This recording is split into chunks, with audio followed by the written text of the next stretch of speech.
Thunderbolts, you lovely, lovely people. Happy America's birthday. It is ShockCast episode 211. I'm your host, George Jimenez, staff writer from DualShockers.com. Joining me, Mr. Joel Tavares himself. Joel Tavares. I'm here. All right, man. How are your holidays? Doing all right. Finally, these animals around here, like, stopping the fireworks. Yeah, it's weird. Like, I'm in a suburb of New Jersey, so every once in a while you just hear, like, a rogue M80 go off, and I just assume it's a guy's whose hands I was like, in New York, I was like, I thought it was illegal. Don't get me wrong. When I was a kid, I loved them. And then, like, Giuliani came in. It was like, no more fun for anybody. No, you guys are animals. No, I hadn't seen fireworks for like a decade, and now it's like I felt like I was inside the Macy's boat last night. I'm like, what the hell is going on down my street? I think they are illegal now, though, in New York, and like some areas, like there's some weird law, like as long as it's under a stick of dynamite, you can buy it. I think.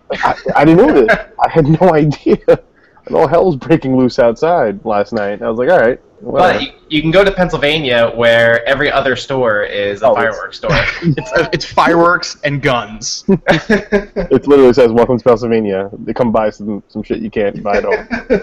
And that other guy, my E3 sweet mate, Ryan Meitzler. How are you?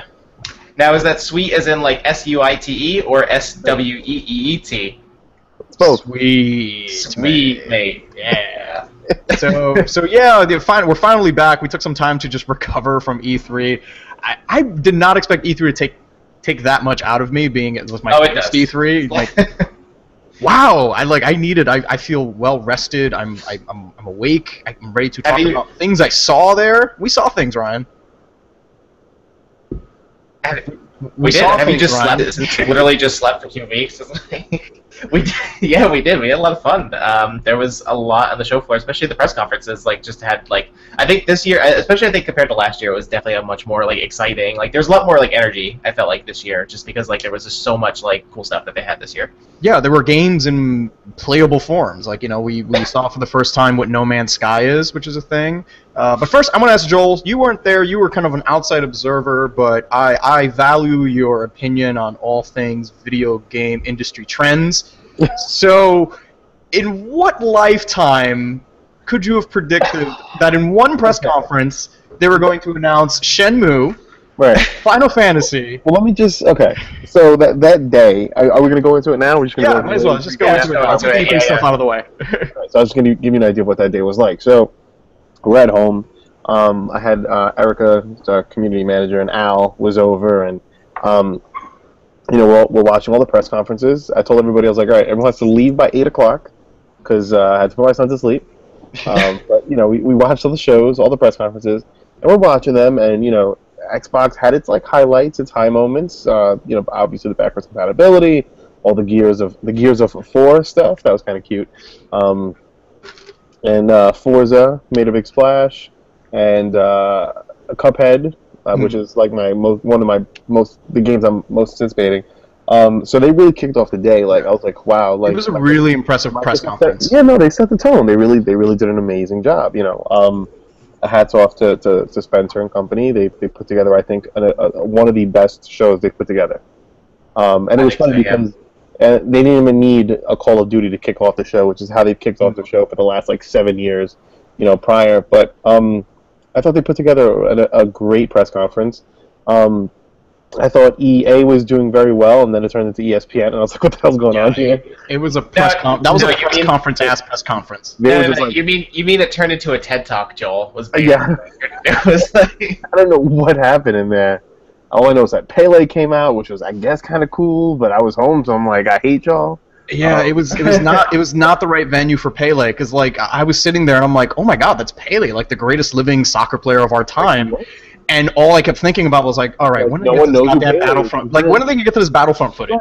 Yeah, everyone whipped out their phones so hard once Pele came out, so it's like, or like, you know, or let's talk about mobile, when all of a sudden everyone's like, and I'm on my phone, basically.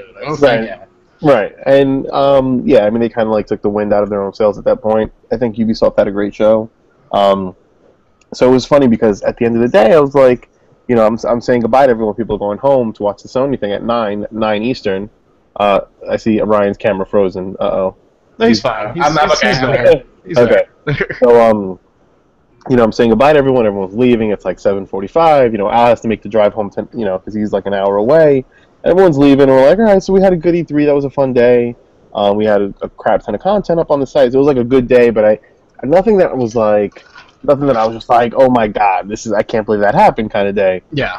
And then the Sony conference happened, and it wasn't.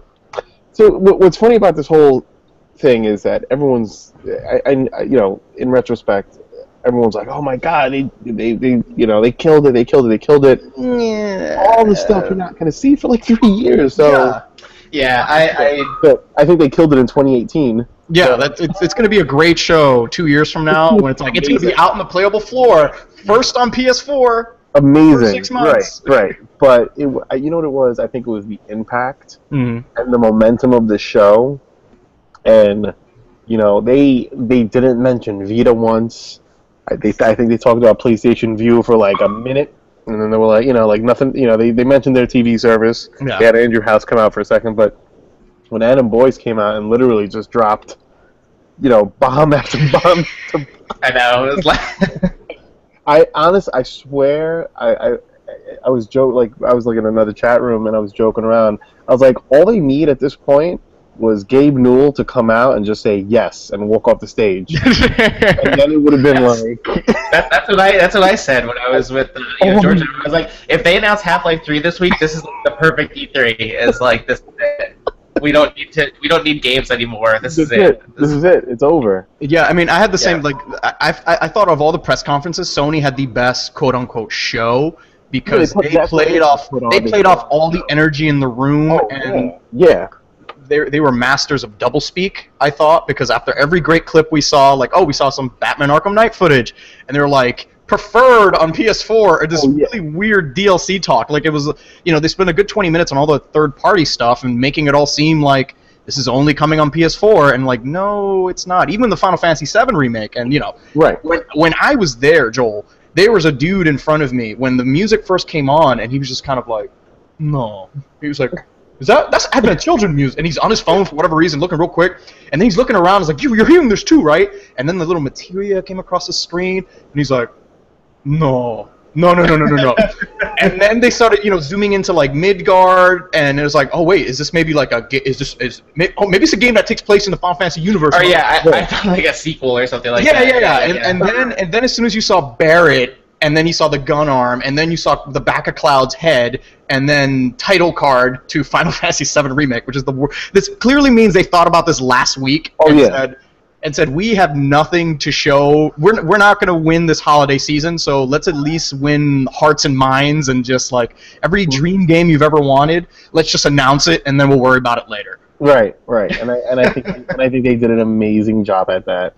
But Joel, tears. People were just up and about. They could not say they were high fives. You've seen the compilation videos. Grown men crying. There's a 4-hour compilation video of people's reactions from the. It's insane. And it's just crazy, but it just goes to show like how much nostalgia, if it's done, if it's the right thing, that will really set people off and kind of transcends generations, and Final Fantasy VII's that thing. So again, I think the announcements were so large in nature, but again, it wasn't anything you were going to see this year or next year. So with all of that said, like after seeing all the conferences, honestly, it's like we're not grading them or whatever, but in terms of like if you're playing video games right now and you're worried about what am I playing this year, or what am I playing early next year. We forgot to mention Bethesda, so I think Microsoft and I think Bethesda really killed it. And considering that was their first press conference, hats off to them. Yeah, I mean, and let's not forget the goal of a press conference, because this is a trade show. The people you're trying to appeal to are the big box retailers, the Best Buys and the Targets and the Game.UKs and stuff. Right. They're there to see what to stock in their store shelves this holiday season. So I feel like if I'm a Best Buy buyer and I go into the Sony press conference, I'm like, oh, what a cool show. Oh, this Final Fantasy VII game. Yeah, this Final Fantasy VII game. Great. When's this come out? Oh, wait, 2 years? 2, 3, 4, 5 years? That's awesome. Great. I don't want any of this. Like, I might not be carrying discs in my store. Yeah, exactly. We would have gone to the digital future where why am I stocking this on the shelf? Right. You know, so for the fans, I thought the Sony press conference was what fans wanted. Like, all your dreams just out. It was magic happening, Joel. Yeah. I know. I can't even. That's what I'm saying. It was so funny because, like, I'm telling you, as Al left my house, I'm like, oh, you know, it was another E3, blah blah blah blah. And then we're in that chat, and I'm like, I cannot believe this is happening.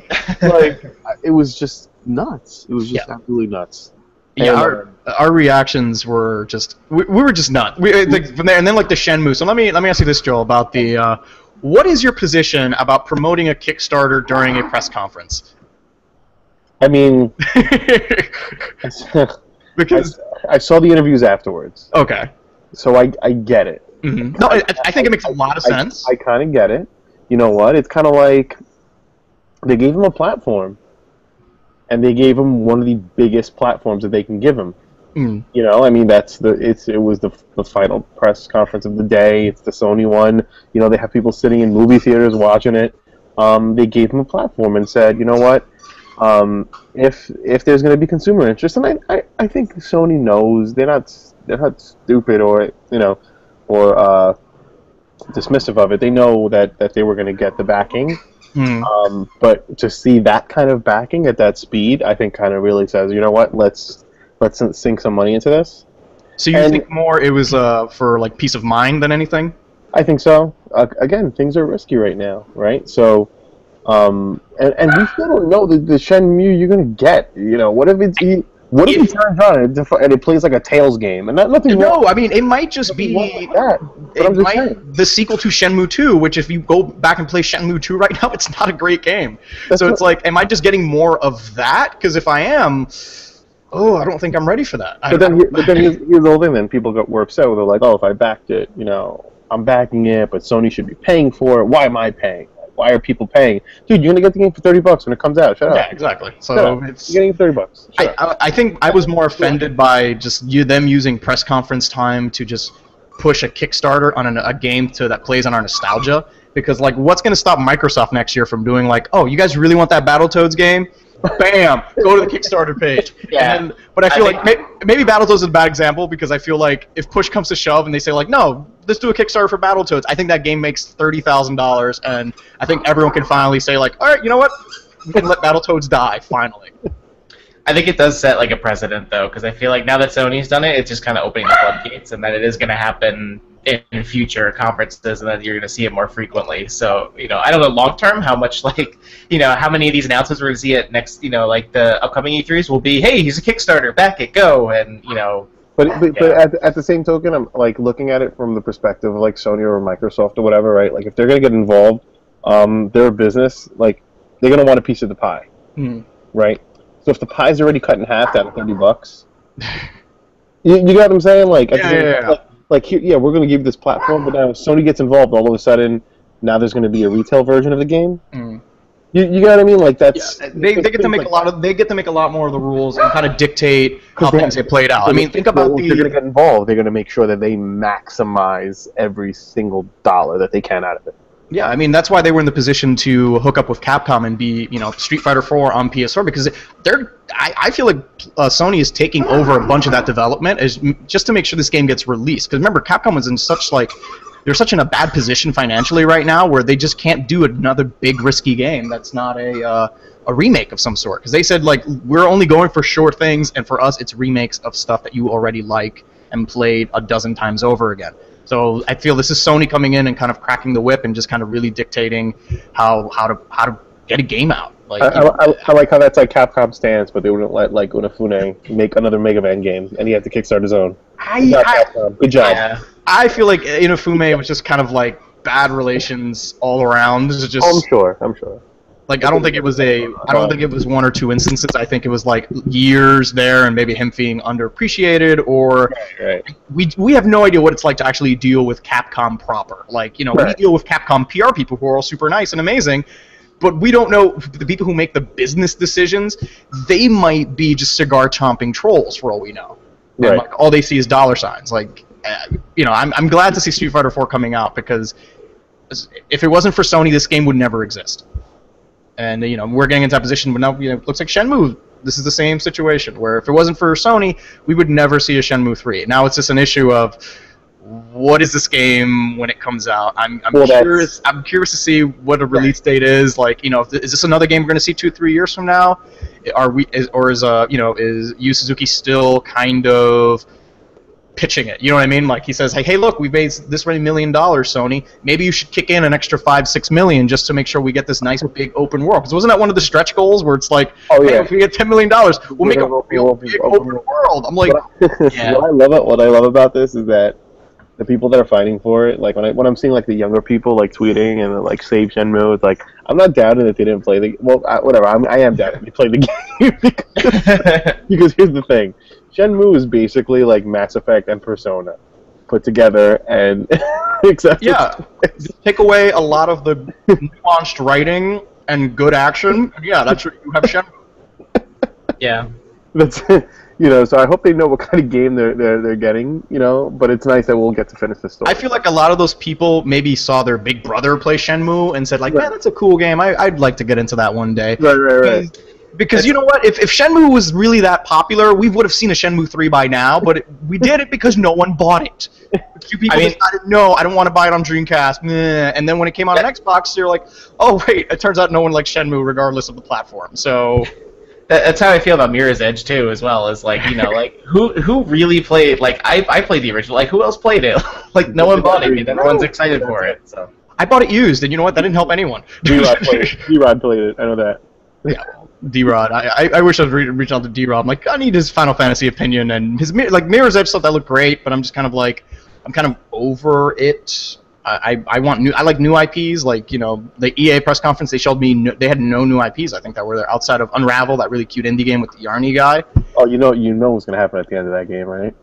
You already know, so get ready for the tears. The tears are coming, man. I was crying for the guy on stage. He looked so flustered and just so happy to be there. And I'm like, you're adorable. We're so jaded and just like, and this was good because after seeing Hoop God go on stage, I was just like, I lost all faith. Towards the end of the press conference, I was like, please bring Hoop God back out. Yeah, I was praying for Hoop God and.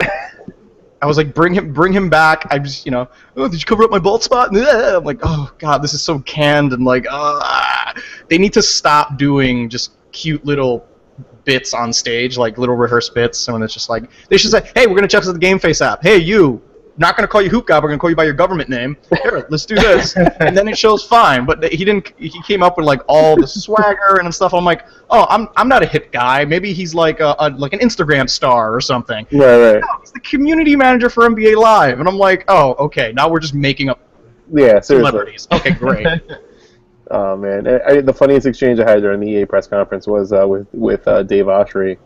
During the Yarny presentation, he tweets out, he's like, our new IP called Totally Not Little Big Planet. That Dave, he's coming at E3. He invited us for a DualShocker party at his mansion, so we're gonna go. Oh, nice. An Austria state, so I'm holding him to it for our next DualShocker party. We'll just stay there. That'll be great. Yeah, exactly. But Joel, any what was your one kind of big disappointment from E3?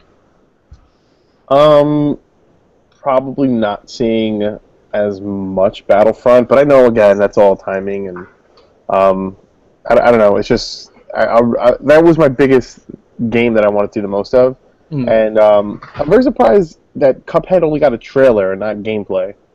Yeah, well, I think because that game is mostly just boss fights, right, Ryan? It's mostly boss fights. It was playable on the show floor. I read Ryan's preview. Yeah. And I mean, Joel, I got to play Battlefront. It's pretty good. Oh yeah, well, hopefully I get to see it in about 2 weeks. Because they're coming to the city, so hopefully I get to beat up other journalists in that. That'll be fun. Yeah, it's fun, and like everyone just kind of like stopped what they were doing when like Luke Skywalker came out, and then he proceeded to get just bombarded by a walker. Like we're like, we got this, and he was killing dudes left and right, and we're like, oh, we're gonna turn the tide of this battle, and then we all just wandered into an orbital strike because I don't even think the guy playing the walker knew what he was doing. He was just kind of like random spot, and we just all came out of the trench just dying, and I was just like. Oh, we blew the match. Well, really, I blew the match because I was supposed to have my snow speeder and I didn't know how to use the tow cable. Yeah. So I just flew around. No, I remember what I was gonna say. the kind of like the thing that kind of threw me off was seeing The Last Guardian and then realizing, damn, they're going to release a PS3 game on the PS4. Yep, that was another one that everyone was like, "Oh my God, Last Guardian!"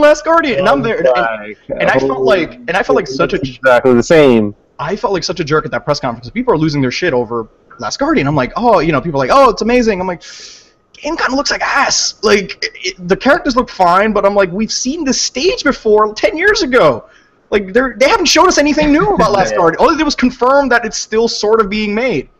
They just gave us a year, right? That is coming out. Like that was just 2016. Yeah, they just said 2016. I mean, on one hand, it doesn't look like amazing. Like it doesn't look PS4 quality, but at the same time, like I'm happy that the game still looks basically the same. Like like I think if I would have seen it again and it looked completely different from what we saw, I think it would have gotten a different reaction. But the fact that it looks pretty much the same, like not necessarily graphically, but just visually and artistic, like the art direction, the art style is the same. Yeah, the art style's cool, and we still don't know what that Griffin dog thing is, and I'm sure they're gonna pull at everyone's heartstrings when they murder it at the end of the game. But yeah, probably.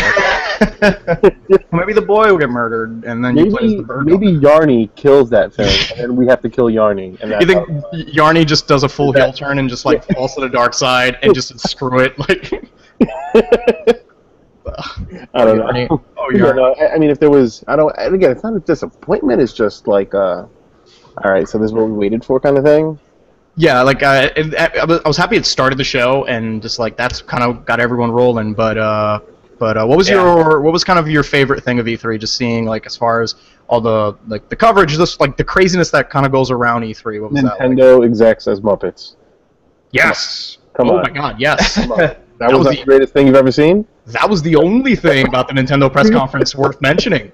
Unless you really like Metroid Blitz ball thing, that Star Fox did not look great. Star Fox. Oh, if you look at the gamepad, you actually have your cursors and stuff. So why would you look at your main screen? And I'm like, no, that's not the dual screen experience. People bought a TV to use it, not to look down here and like. Okay, Nintendo. You know what? I have faith in Nintendo. Regardless of how many mistakes they make, they still manage to surprise us all. And I think it's only because their hardware costs no money to make, so it's just instant profit on everything they do. Yeah. I'm waiting for George to go throw his Wii U out the window right now. And just like, it's not even plugged in. It's just used to just make my living room look nice. That's it. It's a nice looking system. The little gamepad, people are like, oh, what's that? I'm like, oh, it's the Wii U. It's like, oh, I didn't know the Wii came with a game with a tablet. That's so weird. I'm like, no, it's actually a different system. And it's like, you lost me, bro. It gets too much. Yeah. Yeah. Then they don't care. And then it's like, why are we talking about video games? You're an adult. And then. And they're like, oh, but you have that Smash Brothers game, and then you get really pissed off. And I get super mad. I mean, here's the whole thing with Nintendo. It's kind of like it's weird. It's almost as if like their E3 revolves around like, all right, so we know that the next thing is coming, and it's like that's always their thing with them, no matter what E3 it is. So it was like... Yeah, and they purposely said that they weren't going to announce any Project NX stuff, which was smart, because why would you announce a console a few years down the road when you're still trying to sell consoles now? So, I think right now is, I'm pretty sure holiday season we're going to see another price drop on the Wii U. I think right now they're in just move as many of these goddamn systems as possible, and then lock down for the Project NX.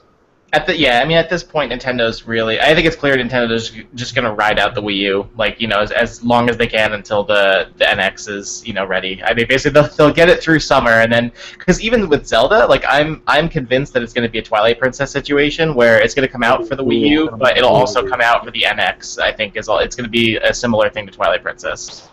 Yeah, which is a shame, because when you kind of saw the GameCube and the Wii U version, you're like, this is kind of the same. Because, a Wii was just a GameCube with, like, an extra battery on it or something. Like, what was the last Mario we got? Super Mario, the 3D World. Yeah. Okay. Which was 2013. So. Okay, so that's been brewing for a while. So I'm thinking you're right, Ryan. I'm thinking they come flying out of the gate, like, next year when they announce NX. Mm-hmm. And say, all right, you can expect this system holiday of 2016, that they literally just fly out of the gate with the hardware and just going to say, you're going to have your Metroid you were crying about last year, you have Zelda, your for reals Metroid. day one, like at launch, and make you walk out of the store spending like $700. Yeah, don't sleep on Nintendo, because they will surprise you, which I always appreciate. But oh man, but what was that was the happiest thing you saw there? Just the puppets. That was really cute. We were listening to that, and just the laughter coming from our like Skype call of just like, are they doing puppet? They're doing a whole show in puppets. We're like, yeah. I'm like, all right, great, let's do it. Like more press conferences need to be like that. Like if there was a puppet Atomboids just announcing Final Fantasy VII, like I thought that would have been awesome. Like. I think they need to do a puppet version with like puppets of the Microsoft execs, the Sony execs, and the Nintendo's just getting an all-out like puppet fight or a puppet dance or something like that. It'd be amazing. And Ryan, it was a good overall week though. That's good. And Ryan, what was your least favorite thing of E3? Go. Least favorite thing? Or? Yes, least. Okay, sorry, you cut out a little bit. I think. As much as I like the Sony conference for all of the, for all the big exciting things they showed, like, Shenmue and Last Guardian and Final Fantasy and all that stuff, I think it was just the disappointment was the fact that they have so little for this year that's coming out. It's so clear. Because really all their big games that are coming out this year, like Everybody's Gone to the Rapture and Until Dawn, and things that are actually coming out this year, they just did not focus on because they're saving. Obviously they're saving them for more things like Gamescom or TGS. Or actually, no, Gamescom. I don't think they're going to be there, so probably TGS. So I think that was the big disappointment, was because obviously, like, I think as much as I liked Sony's conference, I feel like Microsoft had the overall better show, just because they focused on now. They focused on all the stuff that's coming out by the end of this year. But obviously, they still had a couple things they're saving for the next couple years, like Recore and things like that. And keep in mind, there was still IP that no-showed, and they're holding out for Gamescom. Right. Yeah. Like Quantum Break, and there was another title, the new Crackdown, right? Yeah, Crackdown. It's gonna be Scale Down, Crackdown, and Quantum Break are all going to be at Gamescom, so that's kind of their next big, which is soon. It's only in about like a month. Yeah, not even. Yeah, it's about a month, I guess. Yeah. Yeah. Yeah, and your favorite thing, Ron? I can guess. It was a Star Wars toy, wasn't it? No, not that. So obviously my favorite thing is, as much as I like Sony and Microsoft, I love the Bethesda presentation. I thought they did a really good first show. So obviously Fallout 4 was kind of my favorite thing. I think seeing what they did at the Bethesda, what Bethesda did at their conference makes sense because, I think a lot of people were not disappointed, but like let down that they announced Fallout 4 the week before E3. But I think with what they showed, it made sense because they really went into detail on Fallout 4 and gave basically a half hour of their show, of their, hour and a half show to Fallout 4, which was really cool. What they did was they kind of showed you what an E3 demo is, like a private E3 demo. They just showed everyone, which I thought was a really clever idea because you know what? You have two of your biggest titles announced already, Doom and in Fallout. Why not just control all the messaging whatsoever and just be like, well, here's the footage. Sit back, enjoy it. We're gonna throw as much info that we have on it at you, and here's an iPhone game. It was a big info dump, and there was an interview with Pete Hines where he basically said what you said, which is realistically during E3 they'll maybe get 4,000 people in their booth during the entire show, but why not show 40,000, 50,000 people the demo there at once, rather than doing it 9,000 times to less people. But the Fallout 4, I was really impressed, and the fact that they showed so much of that game that it was probably the most in-depth demo I think of everything that was shown at E3, and the game's coming out this year. So and obviously I'm speaking from bias a little bit because I love Fallout, I adore that series, but that got me the most excited out of everything I think, even more than Battlefront and all that. That base building was kind of amazing. Yeah, because it was just the trailer. The trailer gave you the general idea of, oh hey, it's more Fallout, but then the demo gave you the in-depth stuff. So it's okay, we're gonna add these new base building features. We're gonna give you all this weapon customization, and it was just as we were at the presentation, you could just hear people oohing and ahhing during the show, and it was really cool. I gotta say, Pete Hines, he's not only a vice president at Bethesda, but he's also the head of their marketing. Yeah, he's a genius.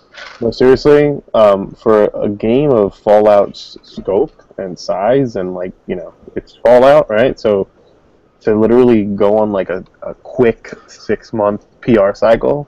Here's Fallout. Here's a trailer. Here's gameplay. Here, and just like literally just bang things out. Oh, and sprinkle the app on top. Like that is not, like that's craziness. And from a messaging standpoint, I know you used that word earlier. Not a lot of people know know how to get that right. We get games teased years in advance, and then we get like the whole Sony comp. Yeah, I mean, you look at things like you look at things like The Division, for example, which has been this is its 33 now, and we still know not a lot about that game. Versus Fallout's coming out in 6 months, and we already know probably more than we know about that game. Which scares me. Please, God, don't let The Division suck. Ubisoft. I'm gonna have to break it. I'm gonna have to break her a little bit, Joel. I know. Not super good. The demo I played. That's like my February next year. That's what my March. That's what I was already thinking about, man. I'm sorry. That demo I played was a 3-on-3, 3 versus 3 just mess of people shooting. I had no idea what was happening. I thought it was a bad demo. Like I didn't think it was the right demo to show. I was gonna say some things. It all depends on the context. It should have been a cooperative demo, not a competitive demo, because the focus isn't going to be the people shooting each other. It's you going against the AI and getting loot and stuff like that. And didn't really have any of that in the demo. That's not good. That scares me, actually. We should be. I mean, I've been getting a Watch Dogs vibe from that game for a while, which I feel like is gonna happen. I know. I'm sorry. That's how I feel about that game. I already saw the as I saw that gameplay that they showed during their press conference. I didn't want to say that it got watered down in terms of visuals, but I was like, Yeah, I mean it looks good, but not what they showed when it was first revealed. Where it was kind of like, I mean, they did show that dumb car door thing where the car door's open and you move past it and he closes it. And I'm like, oh, well, that's still here, but I'm like, where's all this pretty snow effect and like all the individual glass breaking in different directions depending on you? I didn't see any of that nonsense there. So that's worrisome. We're gonna wait and see on the Division. It's a wait and see. That's not. Yeah, it's a wait and see, because I feel like that game has a lot of moving parts to it, where it's just like showing me 5 minutes of this really weird competitive multiplayer where it wasn't quite clear on what the rules are, because it's like you have loot and then you have to get it extracted, but then other people are trying to extract it also, and then it's kind of like a stalemate, because like you're not enemies, you're just kind of independent agents, and it's like if I shoot you, then you become rogue. No, I become rogue if I shoot you, which means everyone can shoot me and take my loot. Meanwhile, there's a helicopter calling down because the loot that you get is contaminated, so you have to go send it to some place. Or whatever. And then while that's going on, if I call a helicopter and you shoot me in the face, then the helicopter goes away, then you have to call a helicopter so you can get the loot that you picked up from my dead body, but then I just respawn, so it's just literally this crazy cycle so it becomes an issue of people just can't, it becomes like a spawn camping fest where just spawn everyone else on someone, and except for that one guy who's just waiting there for the helicopter to get everything up. And yeah, it was not super fun. Right. But yeah, I think I echo you guys as far as like I think my least favorite thing about E3 was Sony was really good at kind of like shiny, shiny, shiny, shiny. Don't worry about anything else. Look, Final Fantasy, Final Fantasy, Final Fantasy. Don't worry, we have nothing coming out this holiday season. Like this is them just conceding the holiday to Microsoft. And they just said, you know what, screw it, we'll just push into the future, and let's focus on people who have PS4s now by telling them that all your favorite third-party games are going to have DLC just for you guys. And I feel like this was them appeasing current PS4 owners, not drawing new ones in. Yeah, because Microsoft killed it with that backwards compatibility, because they just said, and they were clearly aiming for people who were still on the fence, have 360 games, and have a boatload of games that haven't traded them in yet, and just said, keep your games. I'm pretty sure there'll be some discounted bundles later on for Xbox Ones. You have all your stuff with you. We're going to have Cortana in the dashboard now, so it'll feel like home. You know, everyone's got a really cool Windows phone with Cortana on there. Yeah. And I think my game was probably Battlefront, just because being a big Star Wars nerd, it was just fun. It wasn't just kind of like some people said it felt like a Battlefield mod with Star Wars thrown onto it. To me, it felt like Battlefront. It just felt like a more toned down Battlefront, because there aren't like space battle. Like you do notice that the sense of scale is shrunk just a bit, and I think that's like a hardware concession. where it's like, oh, 20 on 20, that's weird. I'm pretty sure this game had like 32 on 50 million people against each other. But it looked good, though. I mean, like, I sat there with a rocket launcher, shot down a TIE fighter, and then the wing almost killed me because it took a bounce and just went over my head. And I'm like, this is the most amazing thing that's ever happened to my life at this moment. And I got a puppy, so wow. But yeah, I think, it was a good E3 because it showed me that there's going to be a nice, healthy holiday season. Clearly, nothing's coming out this summer except for that Gears game, but yeah, the holidays, man. We're gonna be really busy. God damn it, Joel. all I need is Fallout. That's it. That's what Ryan was gonna say. Yeah, that's all I'm set with for the holiday. I'm just hoping that I'm done with The Witcher by the time Fallout comes out, and then I had to just stop. Joel's gonna be like it's like climbing a mountain and then being like, oh hey, now you have to climb the Himalayas. Like it's like you just finished this like 200-hour epic quest. It's like, oh, here's another 400-hour one. Which is a joke, by the way. Let me just say, like, it's like, I'm gonna go to this little exclamation point. I'm gonna clear this one. Oh crap! 7 more just popped up. Yeah, and you get more when you go to the bulletin boards. Oh, I know. Like, they unlock more areas, so you don't discover it's. Joel's going to be playing The Witcher until Final Fantasy VII Remake comes out, basically. You should get Batman Arkham Knight just as a good palate cleanser, just to give yourself like a week off from The Witcher, which is like what I did, and that's the game I'm playing right now, guys. See, that's the sad part, is like when you're like, oh, a 20-hour game. They'll finish this in no time. But Ryan, George, I know your secret. That I'm Batman. Yes. Batman Arkham Knight came out, guys, and it is a great game unless you bought it on the PC, which I'm just going to tell you it's a great game because you haven't played it yet. How did that game ship? Because buddy, PC games don't have to pass cert. They can just release. No, that's... Oh my god. Yeah, so before we start talking about the actual game, let's talk a little bit about what happened to that PC version. Ryan, I just don't understand. Ryan, you know things. How does a PC game release just not being able to work? They probably just put it together and they're like, hey, you know what? We'll worry about it later. I mean, that really seems like, because obviously there were reports coming out that Warner Brothers knew that the game on PC was in kind of rough shape. But I feel like it definitely shows that it was kind of that mentality of like, we'll put it out and we'll fix it later. We'll fix it after launch. And clearly that is not what should have happened, especially, given that this game in particular, they were riding so hard on that whole like pre-order now, exclusive content, buy the season pass, like all that stuff, and then you're asking pre-order now, we're gonna cancel the Batmobile launch. Yeah, and that too. It was, but the fact is that they're essentially asking people for $100 out of pocket for this game, and then it doesn't work. Yeah, but Ryan, you get that really cool Batman Flashpoint skin where it's Thomas Wayne's Batsuit, because in his timeline, Bruce Wayne was killed and the parents were spared, and then the dad became Batman. But yeah, not worth $100. And me being a Batman fan, I feel like they were just specifically targeting me, where it's like, yeah, you should pre-order it just so you can get the Red Hood DLC. But if you pre-order on PlayStation, you get the Justice League 3000 skin and the Adam West Batmobile skin and the Adam West costume skin. And I'm just like, I know this trap. They did it to me in Transformers, and I'm gonna buy this shit anyway. And I did, Ryan, and I feel like a jerk every day that I've played Batman Arkham City and I see a dumb DLC. Or like the Harley Quinn DLC, which was terrible. You fight dudes for Harley Quinn for 5 minutes and then it's over. And then Sonny's upset about that. What's up, Sonny? But yeah, I want to put an end to this pre-order nonsense, because ultimately you get get the retailer specific stuff where it's like, oh, if you get Amazon, you get the Batman Year One skin. If you order on PC, you get the Batman Beyond skin. And if the PC version doesn't work, so it's like you're never gonna enjoy these skins anyway. But yeah, like, guys, it's getting to a point where DLC, like pre-orders, bonuses should just be T-shirts and dumb things I can throw out, not actual game content. Like, that's driving me up a wall. And Sonny, give me 1 second. Sonny, what do you want? What's going on here?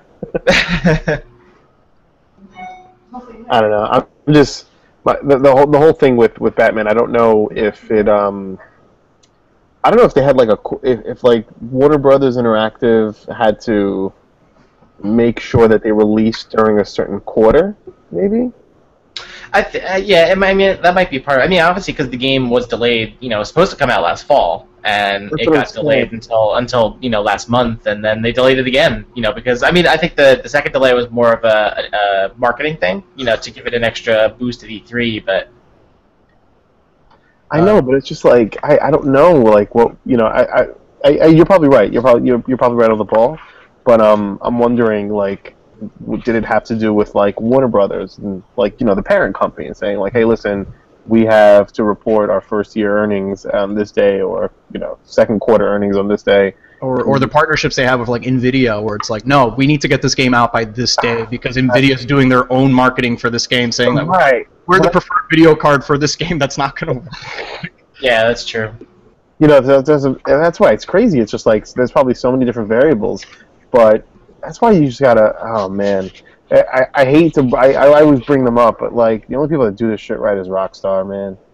They just ship when it's ready. It's ready. That's it. It's the game. But then Rockstar's a company that can afford to not have a game release, and where it's like. Right. Like, and the publisher, like, financially, like, if Activision had to push a Call of Duty until like, we know every November is a Call of Duty. Right. But if for some reason that Call of Duty got pushed to January or March, heads will roll. It's like, that's just not going to happen. It's like, this game will ship. Right. If not, we can't keep the lights on, all right? Because our Call of Duty is what... Like one hand is literally coming in to pay this other person or this other party. Mm-hmm. And that's the whole thing. And we don't know what that situation is at WEIE, but... It has to be something like that. It has to be something like, hey, this had to come out no matter what. Yeah, I feel like it was more of a business thing, and that's crappy. Why do that with Rocksteady? Like, you knew you were gonna get a good game. Mm-hmm. Why do that with them? Why do it with them? Why do it with like Batman? Studio. Yeah, I mean, I don't know like what the precedent is for because obviously this happened for Warner Brothers earlier this year with Mortal Kombat, where they had similar issues with the PC version not working. Mm-hmm. The Witcher, I guess, was maybe a different case because CD Projekt Red maybe seemed like they had their stuff together a little bit better than like either NetherRealm or Rocksteady and Iron Galaxy. Yeah, and remember, CD Projekt is always their lead platform is always PC, and then they'll work down from there. So obviously, I think the case with Batman, that I've seen is it seems like PS4 was the lead development platform, because even if you look at the PC version, in the control options, it's a PS4 controller that's like the main, that's like the control layout. They didn't even take out the graphics. No, they didn't. No, it's a PS4 controller that's in the options menu. So PS4 Master Race. Yeah, basically. But yeah, so they were, if this was a good time to test out the Steam refunds, and looks like people were getting their refunds back, which is, I think that's actually kind of cool, because you do run into these issues where, hey, this game just doesn't work on my PC, or hey, this game just doesn't work, I should get some money back, and you sold it to me, so before we never had this thing, but with PC, just kind of had to sit on it, like just wait for it to get better, and you're like, oh great, I am PC Master Race, but you got me nuts, but shit.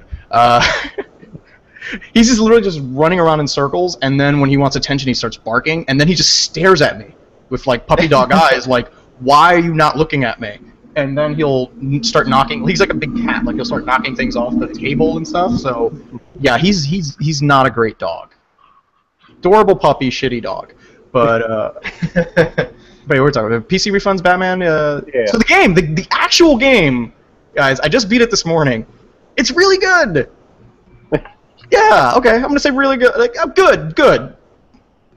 Really, it's good. All right, I'm gonna stick with good. Batman's a really good thing, and I think that's what makes the game good. Yeah, he's a cool guy. He went through so much, and I think as a game itself in like the kind of Arkham franchise, like clearly Asylum is still the best one. This is right in second place, I think, just because. It is better than City or whatever? Oh, it's way better than City, just because the open world makes a little bit more sense now, or even more so like in Origins, where it was like, it's Christmas, so no one's out at night. I'm like, no, that's not how. No, people do things in Christmas. No. This one is Scarecrow just said, I'm going to blow up the city, so you people need to leave, and then they leave. So it's like, okay, my brain can reason with that excuse. Right. All right, fine. This is why the city is only full of bad guys and drone robots and stuff. But it is interesting. It's kind of, if you've ever read like The Killing Joke or Under the Red Hood, it's kind of like a mishmash of like Batman's greatest hits as far as like those graphic novels are concerned, because you kind of get like a little bit of everything. Some Dark Knight Returns Part 1 and Part 2 in there, but it's just more Batman-ass Batman, because it's got that combat that like, everyone is stolen from, and it's just super refined. And you come in, they didn't take anything away. You are Batman. You have all your gadgets. They just say just go nuts. You've done this before, and the assumption is you're Batman. All right, you're a bad Batman if you can't fight. What is wrong with you? You're not Batman? There's nothing under there. You've been sitting there for 20 minutes. God. You're a bad sidekick. Don't look at me like that. Your mouth hanging open like a schlub. It's kind of like The Witcher, where it opens up and it's just like, here are your abilities. Go kill.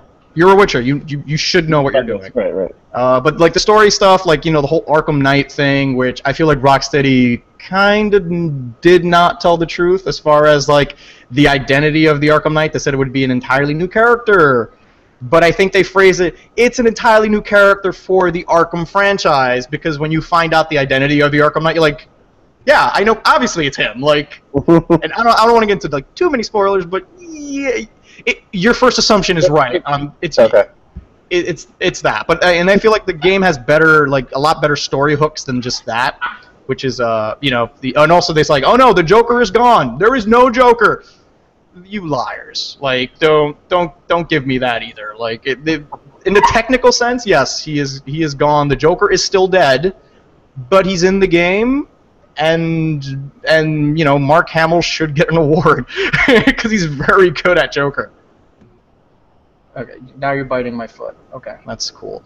I really dug it. I think the issue is I think I got Batman fatigue because I played Arkham Origins last year, and then it's just like I feel like if we didn't have Arkham Origins, this game would have made a bigger impact on you, probably. Yeah. Just because Origins left just a bad taste in my mouth because it was just a very bland Batman game. Like the game was perfectly fine from like a narrative and a structural sense. It's just you're Batman, open city, open world. You punch dudes. The little thing comes off their head, you counter, you're good. But yeah, so this one I feel like I couldn't appreciate it because some of the newer, cooler things they were doing, I'm like, you kind of sort of did this in Origins. Like none of this makes any sense. But given being a Batman fan and just kind of sitting there's a lot of like good nerd out moments, and just like the costumes alone, and like and just the simple things that they wrote off were like, hey, how come Batman can get thrown out of his car at like Mach 3 and not break every bone in his body? And then Lucius Fox goes, oh yeah, that new suit could withstand the G, so don't worry about it. Go as fast as you want. I'm like, great, that's all I need. So there's a lot of that, and like I dug the side mission stuff where you're just kind of looking for like Two-Face and Penguin and other people I won't name because there's some good spoilers in there, but then there's also a lot of like the predictable rogues gallery where it's just like, how have we not just thrown Penguin off a bridge and just call it a day? like how is he still a thing? Batman and your morals. Yeah, I don't want I don't care about Firefly. Like he's the least interesting villain. I think that it's in the game. Just I like to burn things. Bah! I'm like, thanks, Firefly. But it gets good. I think the Scarecrow kind of stepped up as being kind of like a jobber to just kind of like he's very menacing. And there's a lot of the story beats are really cool because they do mess around with like the fear toxin gas, which is like a super fear gas. And they play a lot with the scenery, and it's interesting because there's one scene where you get gassed and you're just kind of in a normal room, and then you turn around, the environment changes, and then you're like, well, that's weird, and then you turn back around and a cool scene plays out, and people die, and you're just like, this is weird. I'm digging it so far, and I'm sorry, this dog is just biting on my foot, and I can't. Do you not like Batman? Is that the issue? No, I think Sonny can't play it on the PC because his PC version. He's upset about the PC version. Ryan, so yeah, that's Batman. Someone's reviewing it. Should be up one of these days. So check it out. It's so far it's good. If you're a Batman fan, you will totally dig this game. It's good hearing Kevin Conroy be Batman again, and Mark Hamill's back, and Troy Baker's in the game. He's everyone in there. Nolan North is in it too. I think he's Penguin, and Troy Baker is I think Two-Face. Oh, that's awesome. Yeah, so yeah, they're in the game. And it's like all your favorite like. Why all your voice actors are there. Just the whole gamut's there, which is pretty neat. And Nightwing and Robin are in the game. So if you wanted a Nightwing who actually spoke a line, yeah, he has some lines. So that's always good. Ryan, I know you're a huge Red Bull guy. When we were on occasion, I wouldn't say huge, but like once in a while. When we were in E3, you were double fisting Red Bull vodkas. It was embarrassing. It was dangerous. That didn't happen at all. He was just glug glug glug glug glug glug glug glug. I'm gonna jump in a pool. I'm like, what? That's not a pool. Like, that's completely a lie. But anyway, Ryan, explain to me. I'm a Destiny guy. Okay, that's actually a lie. I might know someone. Let's say we know someone who likes Destiny.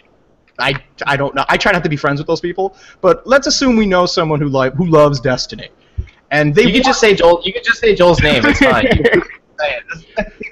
So let's say Joel really likes Destiny, like loves it, and he's just craving for more content. He's like, you know what I want? I want more content. But you know what this game is missing? Overpriced dancing. You have an answer for Joel, Ryan. Yes, I think so. So there was some. I was trying to talk that up as much as possible for Ryan to look for the story. It's fine. I found it. So anyway, there was some, I guess, outcry. Not. I don't know if I'd say controversy, but I guess some outcry against. Recently, there was. Against Bungie with the Taken King controversy, where they had exclusive content that was locked to the collectors, like a special collector's edition of the game. It's $80 for basically a bunch of extra. I guess it's mostly just like emotes, like extra dances and things like that. But let's just say, not to defend Bungie, but let's just say that for $80, you're getting a lot of stuff. Because you're also getting the game. Yes. So if you've never played Destiny, like this is the best. This is like your like Game of the Year edition, I would say. Yeah, basically. But I think the outcry was mostly against, like people like that already have Destiny and that already own it, and then Bungie's basically saying, oh, well, if you want to get this exclusive content, you got to rebuy the game. So it was a lot of like, well, what kind of fan are you? If you really like the stuff, you would buy it anyway. And it's like, oh, that's not the right attitude to have toward your fan base, Bungie. You should know better. Was that like on Reddit, or that was in their forums, right? It was in their forum? Yeah, it was something like that. And it was just whoever they had just kind of leading the PR campaign, the PR speak. No, it was an interview that originally came from. Okay. And then obviously later they kind of rescinded that and said, oh, we realized he said that he sounded like an asshat. So he rescinded that and said that they will sell that stuff separately. How much, Ryan? I know how much it's going to cost you, but instead of the extra. So we started at 80, right? So we started at 80 for this whole thing, right? And then it dropped down to, okay, fine, you don't need to buy $40, and we're like, all right. 40 for dancing. Yeah, I mean, Taken King by itself costs $40, which is double what a normal expansion is for Destiny, because the previous ones have been $20 each. Yeah. So. And they also said that this was going to be just way more content as far as game is concerned. More content, which will hopefully be true, because obviously one of the big complaints with Destiny in the base game and the expansions has been that the content's been really lacking, that it hasn't had a lot of content. Yeah, people play so many hours of it. So it's like people. You know what? I was a Destiny sympathizer, where I was complaining about the content and you know what? I just walked away. Let me stop and play. Let me just walk away from this shit. It's still there. I'm sure Destiny will be an amazing game a year from now, because they're committed. They got that 10-year plan. So it's you know what? I don't mind taking a couple of years off that. They can release all the expansions and stuff This is because keep in mind, who publishes Destiny? Activision. Right. So they need to. They're going to Call of Duty Destiny, and Taken King is that. This is the Black Ops to their Modern Warfare. This is what this is going to be. This is going to be that segue. Yeah, but I see Destiny is more kind of like the platform, and then the expansions, like Taken King, will be more of the yearly, the equivalent of the yearly Call of Duty kind of. Exactly. So you still need your base Destiny. So yeah, right. Well, that's what I'm saying. And then next year you'll get instead of having that extra content, you'll get Destiny 2. And then the following fall cycle, you'll get that year's Taken King. And I think we're just going to repeat that. That's probably part of the plan. That's probably that 10-year plan. Because there's no way that Activision's going to sit around and just say, yeah, you know what, take it easy, release a couple packs here and there. Don't worry about it, guys. Yeah, just release a couple shaders. People forgive you because that $500 million we gave you, don't worry about it. We'll make it back. We got these new shaders. Okay, get it. We got like red, white, and blue, like America.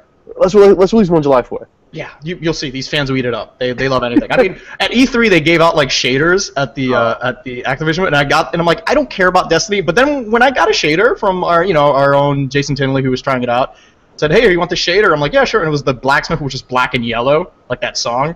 And I'm just like, and then for like, there's a part of me, it's like, oh, a black and yellow shader. Looks like I'm going back to that. And I came home and I bought the fucking season pass. And I've yet to touch the game. You're part of the problem. That's how they rope you. I'm the problem, guys. I need all the bat suits. I need all the Batmobile skins. I can't. All right. I even went as far. Joel. I even went as far as I will confess right now.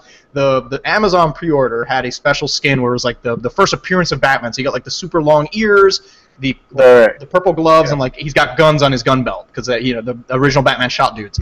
So I ordered it on Amazon, pre-ordered it. So I got the code for it. Canceled your pre-order. Then I canceled my pre-order, and then I picked up the digital version on GameStop so I can get all the Red Hood, Harley Quinn, Justice League, and the other skin. And then I got the season pass for the Flashpoint skin, and then I connected it with my WB account to get the anime Batman. This is getting, which is from the Batman, the animated night, that animated movie that came out a few years ago. It was like green couponed.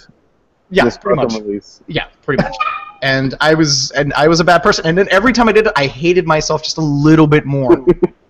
Like George, that's all that matters. At the end of the day, you have those skins, and no one can take them away from you except digital rights management. Yeah, I know. Like, and then you know what the funny thing is? In like 6 months from now, there's going to be a Game of the Year edition that has all this shit in there, and it's going to be $7. And I'm going to want to kill myself. And I remember explaining that to my girlfriend, and she's like, I think I'm going to leave you.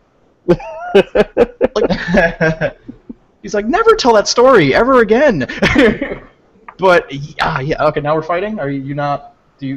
What's your position on DLC? I mean, the whole Destiny thing, though. This is you. I think if I'm gonna make my prediction that I make on every show, do it. It'll be that you'll get an expansion this as big as the Taken King every other year. Okay. And that starts with this year. You'll see. That'll be the fall. That'll be the fall thing. It'll be a $40 expansion, if not more, if the price of games goes up again. 2 years from now, but. Or we start getting like Destiny Season 1, Destiny Season 2 pass, which is gonna be such a weird thing when you start thinking about games as like TV seasons. And I'm like, guys, Destiny Season 2 was way better than the new stuff. All right, like Warlock Season 2, that guy, he had charisma. Now he's just there for eye candy now. But I think that's where it's going to head. But yeah, no, I mean, if the expansion is that big and if it's going to bring that content that people are asking for, people are going to pay, regardless. And you know what? People are logging so many hours playing that game. It's kind of crazy. Like, and they're literally playing like the same raids and same. It's an MMO approach. All the same, and people literally will play it day in and day out. So, and Adam Boyes is one of those people. He's on my friends list. I mean, this guy he doesn't sleep. That guy's a vampire. He's always playing Destiny, so like crazy hours at night. I don't get it. Everyone wants that Galahorn, man. I actually don't have one, so I feel like... Well, I still have a random legendary Ingram ready to go, because I haven't played in that long, where they were just like, we're sorry, we don't drop any good weapons, so we're just going to give you legendary stuff. So I'm just going to hold off as long as possible, and then hopefully it's just a Galahorn. I'm just like, oh, good. It's just going to appear. Yeah, I hope so, because I know people with like 3 of them, and I'm like... You actually get it if you badly take a king for $80. Just throw it in. That's not a bad idea, Joel. You should be in PR. Seriously.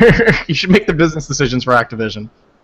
Oh man, so the Red Bull stuff. We started talking about Red Bull, and then we just took this really dark turn to Amazon pre-order DLCs. Ryan, as a man who double fists vodka Red Bulls, what can a Destiny fan expect from Red Bull in the future? So they announced about a week or two ago that there would be a promotional campaign that Destiny would be doing with Red Bull, where basically they'll have, I guess, kind of the typical, like what Halo did before with the Mountain Dew, promotions and stuff. So if you like Mountain Dew, Doritos, and Red Bull, this is a good time for you. So they have exclusive content that they have through this exclusive mission that you can get in cans of Red Bull, and there are also like XP bonuses that you can get. So I think the cans are now in 7-Eleven stores in July, and then in August they'll go to other places. But basically, you drink Red Bull, you get exclusive content for the game. So it's an entire quest chain, I think, and people are already somehow getting illegal codes for it and just kind of spoiling. They're doing the internet is doing everything in their power to just ruin this for everyone. Yeah, basically what's happening is that apparently there's like a specific, like people are figuring out the pattern that the codes are coming in, like whatever the specific like letter and number combination is. Yeah. So hey, right. So I guess it's one of those, That guy got fired, by the way. Yeah.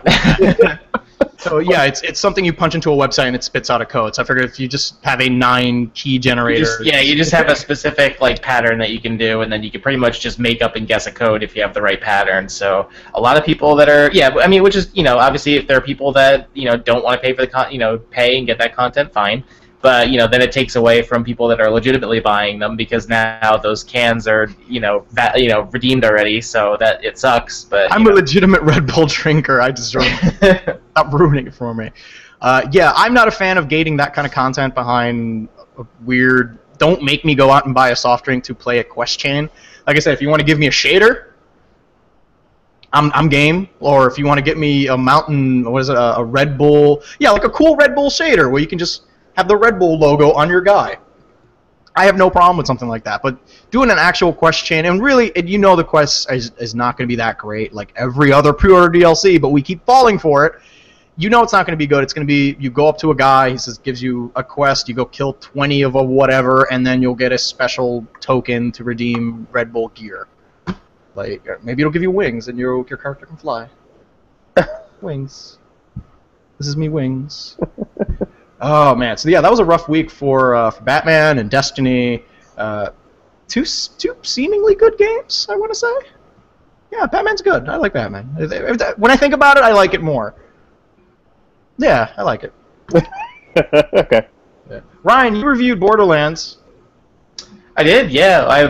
Tales from the Borderlands. Tales from the Borderlands is its own thing, not regular Borderlands. But yes, I know what you're saying. So no, go review classic Borderlands now, all right? Yeah, of course. Yes, I reviewed Tales of the Borderlands Episode 3, and as usual, it's been really good. Yeah, it's pretty much as good as the previous episodes have been, and it's still, it's good. I mean, like it's it's been a kind of a breath of fresh air, as I've said in my reviews, compared to Telltale's recent stuff, because it's like easily their funniest game they've done in a while, and it's very kind of lighthearted and fun.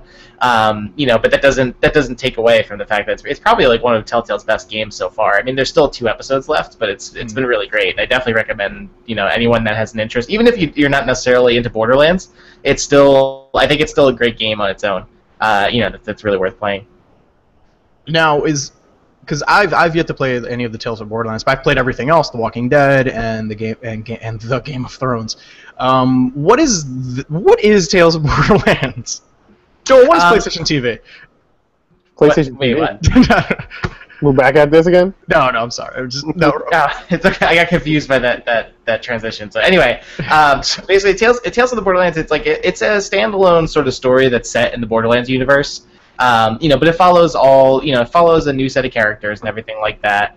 Although it does have cameos from characters from the other games, like you will see, especially in this 3rd episode, they bring in a lot of characters from the original Borderlands that are there. But yeah, it's just kind of, I guess the best way I could describe it is kind of like an interactive, like Firefly or something like that, because it's like a a very comedic Western influence sort of thing. But obviously, it's got a lot of Borderlands influence, so you'll see a lot of the characters from there. Now, is it because all the kind of the Telltale games have always been kind of formulaic, where it's just walk around in an area, explore, dialogue, make a choice. Maybe someone will die. If it's Game of Thrones, someone will die. Or if it's walking, someone will die. What kind of what are the kind of the big drastic changes that go from like episode to episode. It's kind of the same thing still, or? Yeah, it's still pretty much the same thing. I wouldn't say necessarily that there's a lot of like gameplay or mechanical changes. They did a lot of cool things like in the first episode with your main character Reese. He's like half human, half like he's like a cyborg basically.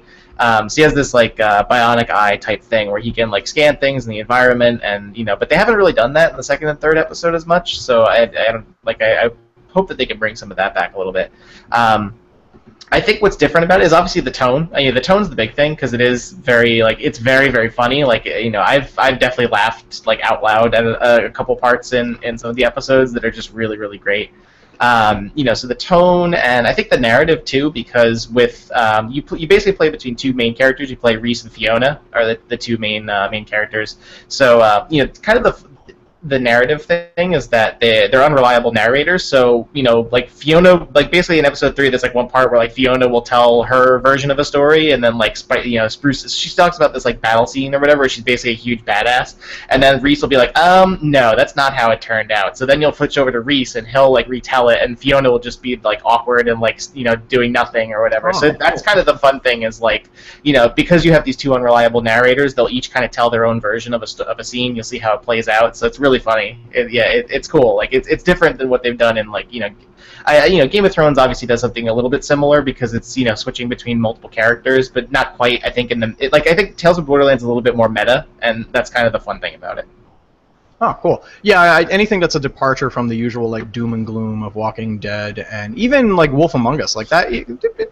It's a noir detective story, so like shit gets real and like. Yeah, no, it's definitely it can hurt, man. Gameplay, like it plays very similarly to everything else that Telltale's done, but I think the tone and the direction that they take the story in is what makes it stand out. All right, Ryan. So thumbs up on Borderlands, Tales from Borderlands, or what is the title for this goddamn game? Tales from the Borderlands. Tales from the Borderlands. Tales from the Borderlands. And guys, it's America's birthday, July 4th. In case you didn't know, we got our freedom from the British, I think, right? It was them, right? Yes. not the French. Okay, the French helped, but yeah, we beat the British, and we made a flag. It looks really nice. We celebrate by shooting fireworks. If you're in the New York, New Jersey area, the fireworks get shot at each other. But we put an Insta forum poll, Joel. The 4th of July edition. What are you guys playing for the 4th? How did you celebrate your America's birthday, the greatest birthday? I celebrated it by liberating the people of Novograd. Some more Witcher. Yeah, just more Witcher. Honestly, I had like this chat with guys from work, and I was like, hey, you guys want to like jump online and shoot at things? And then like no one responds. Like, all right, I'll just go F myself and go burn more. That's fine. That's fine. That's why I actually wanted you guys to not want to do anything. This is fine. This is good. So. It is getting weird when I feel like I am getting to that age where I feel like I have to like set play dates with people in order to really get them on. Where it's just I can't do the casual like Avengers call and just be like Avengers assemble. Like no sorry, dude. Plans, kids. Yeah, I got a kid. Puppies. I gotta go get a mammogram or something. Like just random things. Random life things. Bullshit. But yeah. But as long as I have the Witcher around, I'm good. Oh, cool. Ryan, what are you playing? I was playing the game of Human Tetris this past weekend with moving, so that was most of my weekend pretty much. But other than that, I did play. I defended America's freedom against Nazis. I beat Wolfenstein: The New Order, so I finished that last week. It was really fun. I liked it a lot. It was a lot. I played a little bit of the previous Wolfenstein games, but not like in depth. But I really liked New Order. I think the only one I really played in depth was Wolfenstein RPG, which was it turned the original Wolfenstein like a turn-based RPG, which was pretty fun. No, it was really fun. They did it in a really cool way. But New Order was really good. I also started The Old Blood, so I'm like maybe like 2 hours into that. So it's good so far. Not quite enjoying that as much as New Order, but. I'm killing Nazis and defending America. So yeah, I mean, A New Order had those really great kind of like character moments back in the base, and you're just It's surprisingly, it's got like a personality to it that I just didn't expect from a Wolfenstein game. And, and Old Blood has less of that. It's just more of Wolfenstein. BJ's gonna kill more dudes with just do it, BJ. We don't really need to. There's even like a lot less like self dialogue and a lot of like war is hell and blah blah blah. It's just like I have enough of it, man. Like. But But yeah, anything else? Like, when you said human Tetris, I just kind of looked at you like, is this? This sounds like a weird Brooklyn thing. Like, no, it was like. Is this performance art? Yeah, like on the Williamsburg Bridge or something. Just like I meant like real life Tetris, not human Tetris. Sorry.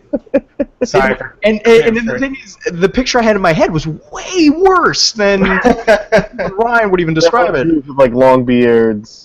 Yeah, just like, no, you're in L shape, right? Stay in L shape. Your little Z stays Z, like, yeah, just everyone's like dressed for the Industrial Revolution, but they all have iPhones on, and that's what I was picturing. And I celebrated freedom with Batman, because nothing says America like a billionaire playboy punching dudes who are so less fortunate that they had to turn to a life of crime. Thanks, Obama. But it's terrible. But no, yeah, like like I said earlier, it's a super cool game, and if you're a Batman fan, you will really like it. And I like that this is Rocksteady's like kind of love letter to Batman, saying goodbye to hopefully to the franchise, because like the way it ended, I'm like, I'm okay with this being my last Batman game from Rocksteady, or even from Warner. Maybe Warner should just be like, you know what, no more Batman games. How about that? Just we're done. That's not happening. We are done with Batman, which is fine, because this, to me, this means Rocksteady can move on and do something cool, like a Superman game, or I don't know, Green Lantern game. I was going to say, I think you're about to all get hit with the 180. We're done with Batman because we've moved on to Superman versus Batman. We'll have a movie to release alongside, the next year's movie. I hope that's not the case, though. Oh no, the cynic in me was like, oh no, we're done with Batman's chapter, but Nightwing's chapter's just beginning. And it's essentially the same game. That sounds exactly like a PR line, like from next year's press conference. Robin has flown the coop, and it's just like, oh, now it's just Robin in Newark, New Jersey, just fighting crime, like okay. But there are a bunch of Superman references in the game, and there's even like a really subtle Flash reference, which I really like. So there is the acknowledgement of like superheroes exist, but like I don't know why anyone lives in Gotham, to be honest. It's just like when you look outside, there's a guy in a Batmobile who's destroying everything. You guys are being threatened with a terrorist attack like every other week. Like every major holiday is just a massacre. Like, yeah, in Origins, Joker was free on Christmas and just run amok. And this one, it's Halloween, so it's like, oh, people dress up in Gotham. No, there's fear gas. Everyone's gonna die. Like, you should leave town and never ever come back. Like, I feel like one evacuation from Gotham should be enough for me. Like, just, you know what? I'm done. I'm done with this place. Let's check out this Bloodhaven place. It's got a scary name, but you know what? The Nightwing guy, he's funny. He cracks jokes. Like maybe their crime isn't so serious down there. Like, yeah, they're still brutal, but they'll do it with like a smile and like very more theatric. I like my costume villainy, which is a lot of theatrics and stuff. But guys, I think that's it. That was a weird show today, just because my dog hates you guys and hates internet and hates everything. And the PC version of Batman Arkham. He's upset about the PC version about Arkham Knight, and I feel you, Sonny. Sonny, come here. Can you just can we be friends? Can we make amends? How can they? See, that's Joel. That's Ryan. That's a face of sadness right there. That's a face of sadness. Yep. Okay. I got you, boy. But yeah, we're gonna call it. We were here with Ryan Meisler. Thank you so much. Thank you, George. We survived D3, and I couldn't have think of any better person to run that gauntlet with. And then we have Joel. Joel, thanks for coming. Predictions, as always. We're going to keep track. Sure, you said something crazy earlier about Sony and some Destiny stuff. Yes. The Joel Destiny business plan, and we're just going to be there and be like, ka-ching! You missed your calling as just an industry. Seriously.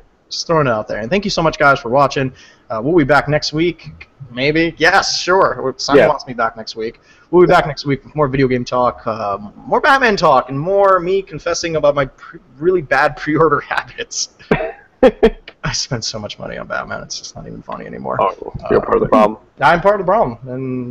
And it's not a drinking problem, it's a drinking solution. Guys, thank you so much for watching. Take care. Goodbye, Thunderbolts. Bye. Stop biting me. Stop biting me. That's my thumb. Okay. Stop it. I can't. Internet.